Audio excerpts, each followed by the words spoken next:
In the previous video, we learned that OOP is what we call a paradigm, a way to think about our code and structure our code. And I'm going to link to this excellent article from Wikipedia about the history of programming languages. You see, we started with basic programming languages. We had things like assembly language that was really low level, really close to machine code. We had things like COBOL. And then we slowly, as we started writing more and more code in the 60s and 70s, we started establishing some of these fundamental paradigms.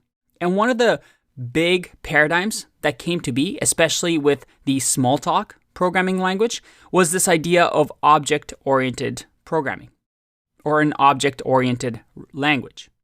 You see, up until that point, we wrote what we call procedural code.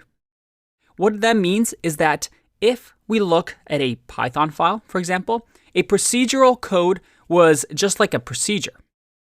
We simply had lines 1 through, let's say, 100, and we just went from the top of the line to the bottom of the line. We had conditionals, maybe loops, but everything was do this, do that. It was us telling the machine, hey, just do exactly this, what I'm about to tell you. With the introduction of object-oriented paradigms, this changed a bit.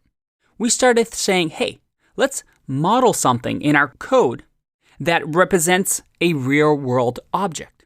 For example, if I'm about to code a car, I would create a car object that has data on what color it is, what type of engine it has, how many seats it has, but also actions like methods that we can take on it, such as the car can go forward, it can go backward, it can open the door. And instead of having these line-by-line procedural code, we can think in terms of models, real-world blueprints. Because as humans, we organize things. Think of a room, think of a factory. By organizing things and having different groups in a specific location working together, that's a better way to think as well as to run things. So how would this look in Python? Well, Python is an object-oriented language, or can be, which means that it's able to support OOP ideas, this idea of objects and modeling. And we've seen this when we use the type. We see that everything is an object because we use this class keyword. But what is this class keyword? In Python, I can create my own data type, my own class, by simply saying class. And then afterwards, I can name it whatever I want. Let's say class big object. Now, right away, you see here that the naming convention is different than what we've seen before.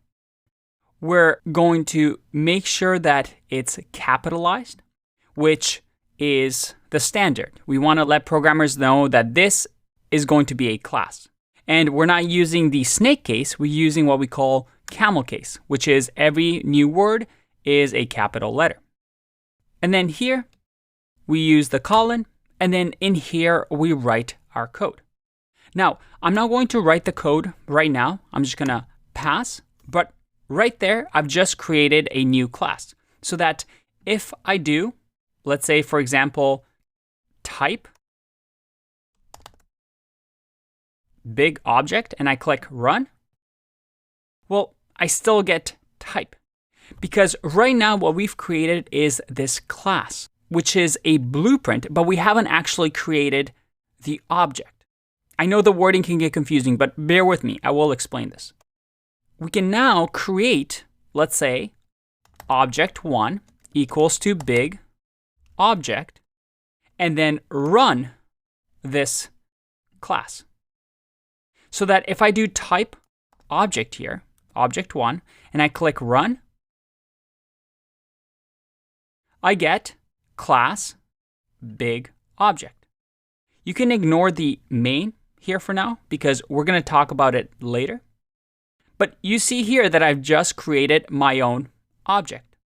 Now, let's think about what just happened here because it is a lot to understand. You see, in object-oriented programming, there's this idea of a class and an object. Now, a class is this. It's the blueprint of what we want to create. What are the basic attributes, that is properties, that our class has? What are some basic methods or actions that our class can take? And then from this blueprint, I'm able to create different objects over and over using this as the building block. So this blueprint is what we call a class, which we define with the class keyword.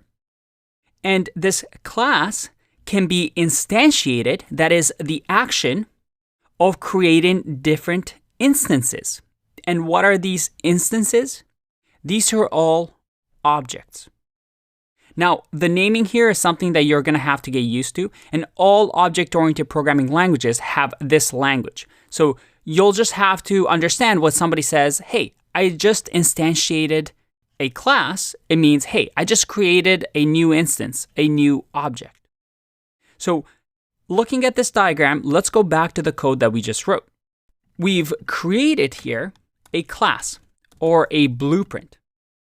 And then here, this double bracket is us instantiating the class and saying, hey, class, use whatever you have code in here and instantiate it and create a new object. So we're creating a new object by instantiating this class. And this is exactly what we're doing with something like a list, right? I can create multiple lists over and over and over.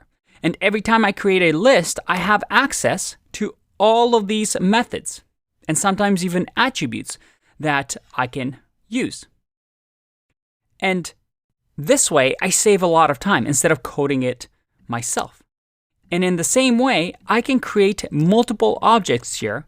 Object 2, Object 3, just like that. And now I have 3 different objects that I can use based on this blueprint.